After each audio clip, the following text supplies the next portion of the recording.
مساء الخير. 24 ساعة فقط تفصلنا عن انطلاق الحدث الكروي المهم كأس خليج 25 في البصرة. الجماهير الرياضية تنتظر هذا الحدث المهم. معلومات تاريخية عن مشاركة المنتخب الوطني في دورات كأس الخليج عبر التاريخ. قبل ما تعرف المعلومات أدعوك للاشتراك في قناتي أنمار سبورت ومتابعتي على حساباتي الشخصية في الفيسبوك والإنستغرام والتيك توك أنمار رشيد.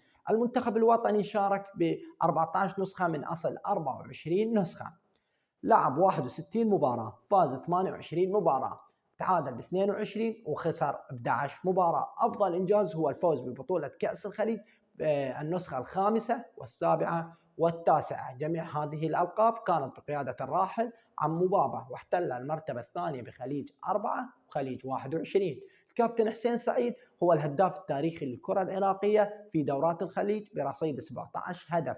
الكابتن الراحل علي كاظم هو أول لاعب يسجل هاتريك في بطولات كأس الخليج، كان في مرمى السعودية في خليج 5. بينما الكابتن فلاح حسن صاحب أول هدف في بطولات كأس الخليج في خليج 4 في مرمى عمان. والكابتن هادي أحمد هو أول لاعب عراقي يفوز بجائزة أفضل لاعب في بطولة كأس الخليج، وكانت بالنسخة الخامسة.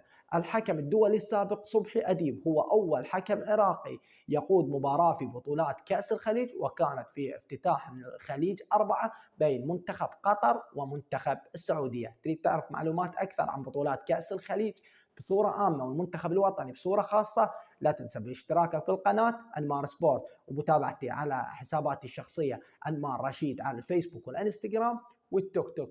والسلام عليكم ورحمة الله وبركاته.